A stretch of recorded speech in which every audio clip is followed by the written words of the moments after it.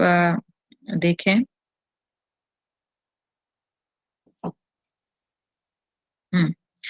تو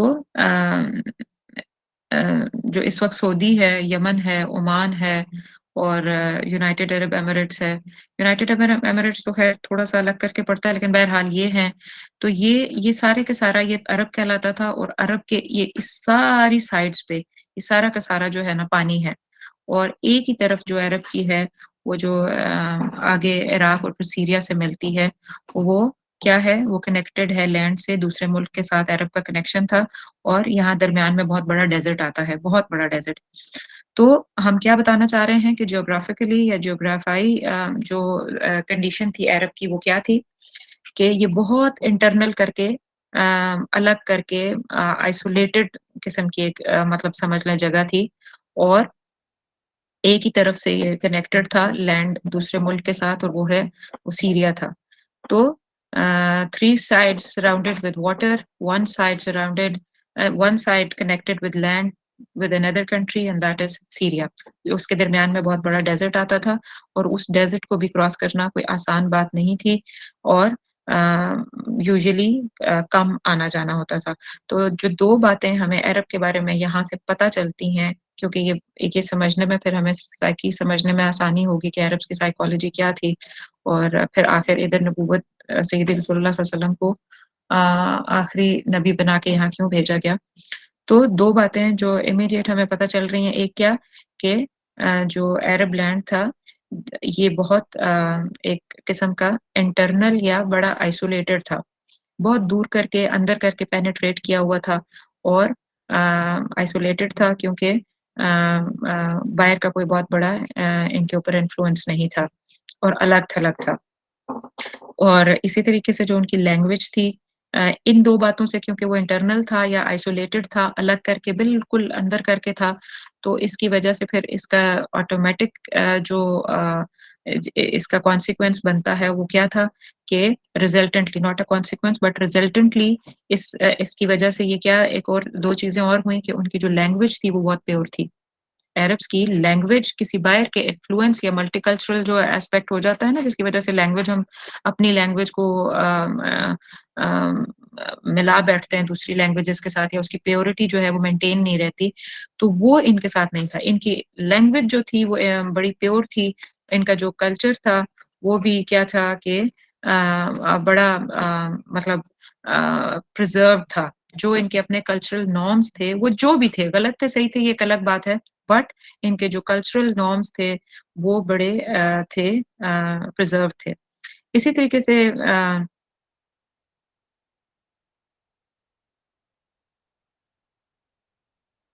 ہاں، تو بس یعنی جس یہ نکلا بات کا کہ ایکسٹرنل کوئی فیکٹر یا انفلوئنس آ کے ایک دم ان کو انفلوئنس نہیں کر لیتا تھا. یعنی یوں سمجھ لینا آج کے دور میں جیسے جو ملک اسٹریٹجیکلی بہت امپورٹنس رکھتے ہیں، تو ان کو جو ہے باہر کے سپر پاورز نے آ کے کالونی بنایا، اسی لیے ہمارا بھی ملک ایک کالونی بن کے رہا. تو کالونیل جو افیکٹ ہوتا ہے وہ پھر آپ کو پتہ ہے کہ کتنا آقا جب آتے ہیں، جب غلام بنا کے چھوڑتے ہیں، تو وہ پھر نسلیں جو ہے نا اس غلامیت غلامی یا غلامی والی ذہنیت کے ساتھ پرورش پاتی ہیں. تو عربس کا جو تھا نا یہ والا ایسپیکٹ نہیں تھا. they were brave chivalrous people اور بہت کسی کا انفلوئنس یا قبول نہیں کرتے تھے. تو یہ والا ایک اب آپ کو ایک دماغ میں ایک کلیئرٹی سے بات رکھنی ہے جس کی اہمیت بہت زیادہ ہے. اسی طریقے سے ایک اور چیز جو ہاں ایک اور چیز جو بہت امپورٹنٹ تھی وہ یہ تھی کہ کیونکہ ان کی لینگویج رچ تھی، کیونکہ ان کے پاس ایکسپوئر اس طرح کا نہیں تھا جیسے دوسرے سویلائزیشنز کا دوسری جگہوں پہ ہوا کرتا تھا، تو یہ لوگ پھر رچ لینگویج کی وجہ سے جو ان کی لٹرل نیونسز تھے یا جو لٹریچر کی جو ڈیپتھ تھی، یا لٹریچر یا پوئٹری لے لیں یا لٹریچر جو لے لیں، وہ اتنی ڈیپ اور اتنی اس کا جو ڈیپتھ تھی وہ بہت زیادہ تھی. تو very deep culture and language دونوں چیزیں، اور لٹریچر بھی ان کا بہت ڈیپ ہوتا تھا. اور یہ تو ہمیں پتہ ہی ہے کہ عربs کا کہ وہ میموری کے ساتھ کام لیتے تھے، پڑھے لکھے کم لوگ ہوتے تھے ان میں، اور اپنی میموری سے ہر چیز کو یاد رکھنا، اور یہ اپنی میموری کے خلاف، اپنی عزت اور اکرام کے خلاف سمجھتے تھے کہ کبھی ان کو کوئی لکھنے کو کہہ دے کہ اتنے ہزاروں شعر یا ہزاروں چیزیں وہ یاد رکھتے تھے۔ تو یہ ایک ایسپیکٹ ہو گیا جو میں نے بتایا ابھی تک، اور ایک دوسری چیز جو اس کے تھوڑا سا ڈفرنٹ جاتی ہے کہ، اور وہ کیا ہے، ایک بالکل ڈفرنٹ ایسپیکٹ ہے وہ اس کا کہ جو سائڈ ان کی سی کو لگتی تھی، یعنی 3 سائڈز آپ کو پتہ ہے نا، بتایا پہلے کہ یہ پیننسولا تھا، تو جو سائڈ ان کی سی کی طرف لگتی تھی، تو اب اس ادھر سے ان کا ایکسٹرنل ایکسپوجر بھی کسی نہ کسی درجے تک تھا، اور یہاں سے بہت سارے کی روٹس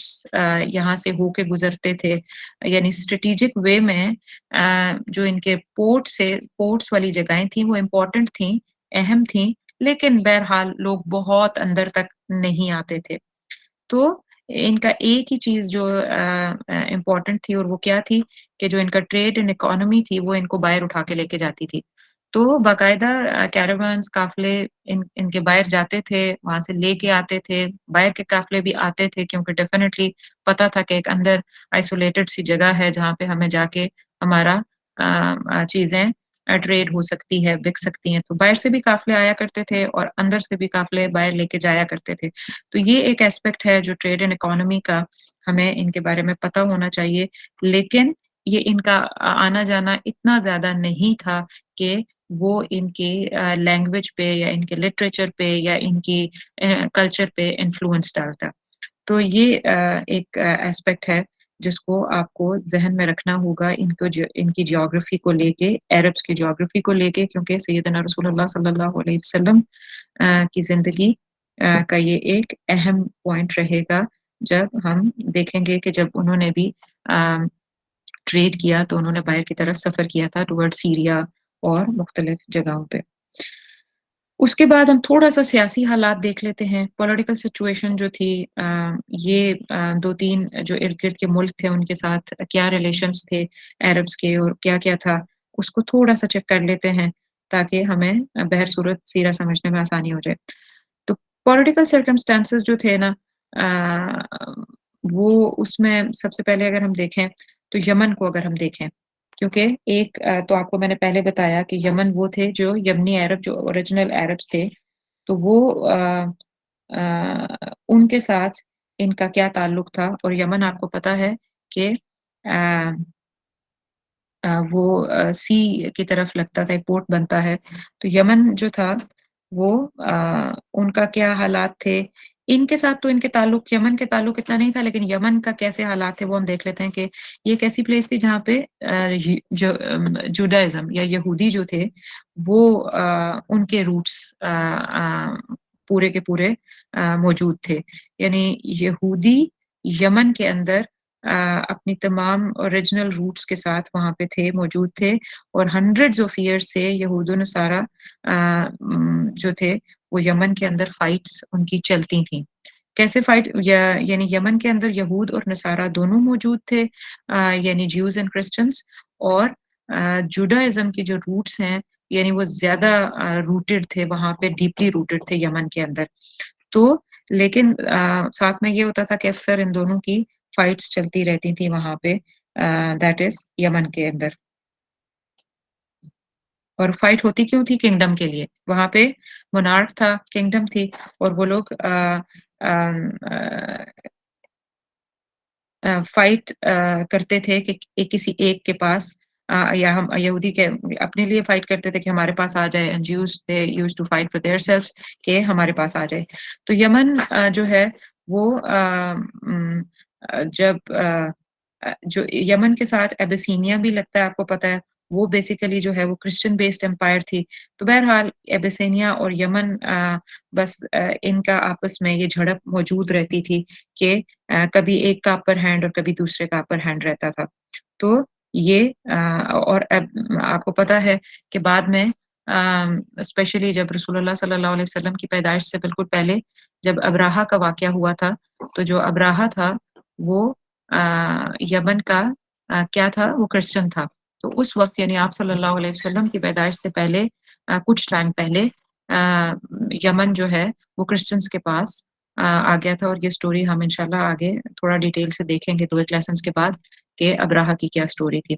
اس کے بعد جو ہے وہ رسول اللہ صلی اللہ علیہ وسلم کی پیدائش کے بالکل 1 سال پہلے جو ہیں وہ ایسا ہوا کہ پرژیا جو تھا، پرژیا اس کے انفلوئنس کے انڈر بھی آیا ہے یمن، اور جو پرژیا تھا وہ یمن کے اندر رہنے والے جو کچھ مشرکین تھے، پرژیا ان کو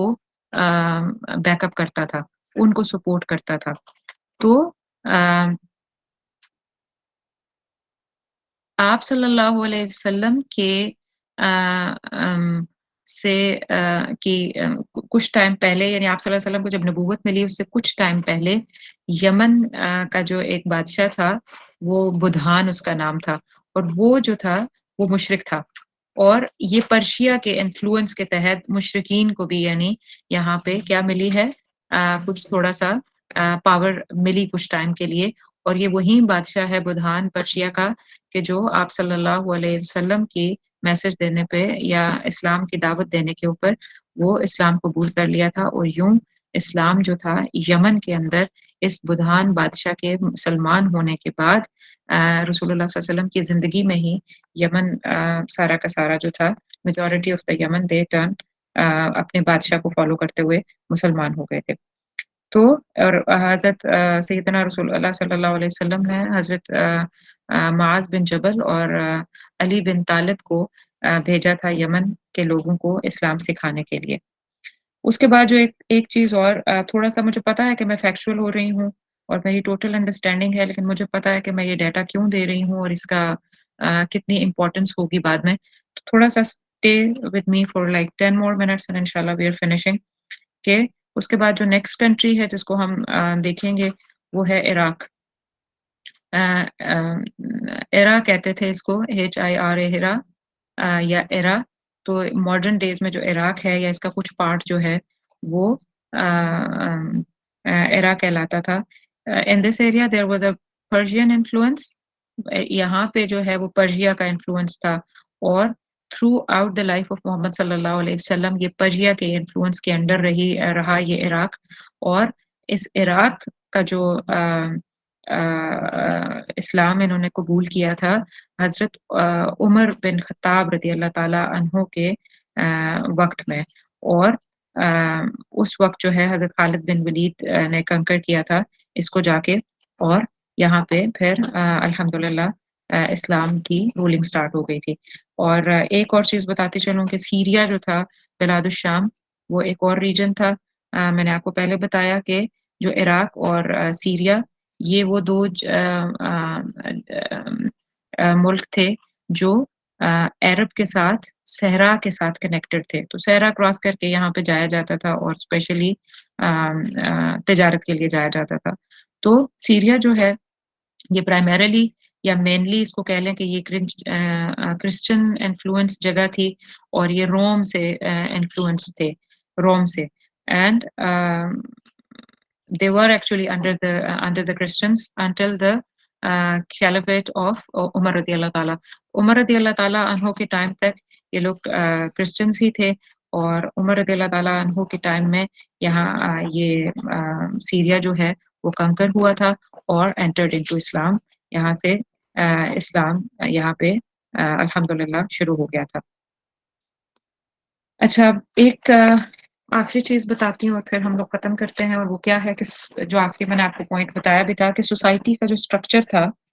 عرب سوسائٹی کا اسٹرکچر، اب یہ بہت اہم ہے، یہ آپ کو تفسیر میں بھی ہیلپ کرے گا، اور یہ آپ کو رسول اللہ صلی اللہ علیہ وسلم کی ساری دعوت اور اسٹرگل کو سمجھنے کے لیے مدد کرے گا کہ سوسائٹی کا جو اسٹرکچر تھا نا، tribal law is the sort of governance, یعنی جو ٹرائبل لا ہوتا تھا وہی بس گورن کرتا تھا، اور یا یوں سمجھیں کہ یہ جو ٹرائب کا جو بھی کوئی لیڈر ہوتا تھا وہ ایک مونارک کی طرح ہوتا تھا، بادشاہ، ایک قسم کی بادشاہت والی زندگی گزار رہا ہوتا تھا، اور وہ انکوestionable ہوتا تھا، اس کی کوئی بات بھی لکھی ہوئی جب وہ ایک دفعہ بیٹھ کے ڈیسائیڈ ہو جاتا تھا کہ کون ٹرائب کا لیڈر ہے یا کون جو ہے وہ ٹرائب کو لیڈ کرے گا، وہ جو لیڈر اس کے بعد جو بھی لا لکھ دیتا تھا اپنی کسی خاص ٹیم کے ساتھ مل کے جو لا لکھتا تھا، اس کے بعد وہ لا یا وہ جو رولنگ تھی یا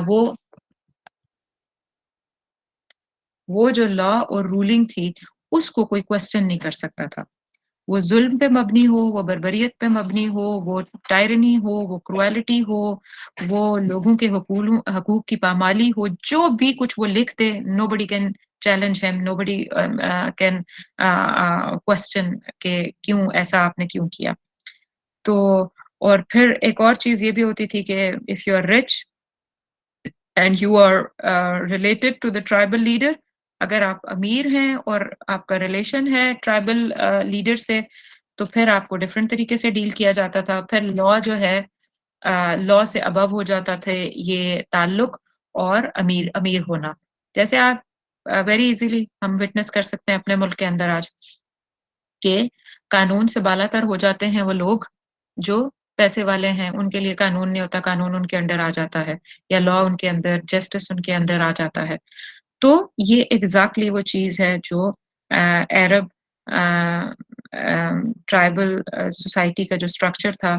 جو لیڈنگ اسٹرکچر تھا، وہ یہ کرتے تھے اور یہ اس کا معاملہ ہوتا تھا. اور ان کو پھر ارباب بھی کہا جاتا تھا. ارباب کیسے؟ میں نے پہلے بھی تفسیر میں بھی متعدد دفعہ یہ بات بتائی ہے، اگر آپ لوگوں میں سے کوئی ساتھ ہو تو یہ لوگ جو لیڈر ہوتے تھے، یہ عرب کلچر میں ارباب کا لفظ اس لیے یوز ہوتا تھا، ارباب یا رب کا مطلب ہی یہ یوز ہوتا تھا کہ لا میکر، کہ who is making a law of the society, how are we going to live, ہم کیسے کریں گے، ہمارے کیا قانون و ضابطہ وہاں زندگی کا کیا چلے گا، کیا ریگولیشنز ہوں گے، وہ جو ہے وہ یہ بناتے تھے. ایلیٹ کلاس یا لیڈر بناتا تھا، اور جو لیڈر ہوتا تھا اس کو رب یا متعدد لیڈرز کو ارباب کہا جاتا تھا کہ اب انہی کی چلے گی، دوسرا کوئی اپنی مرضی نہیں کر سکتا.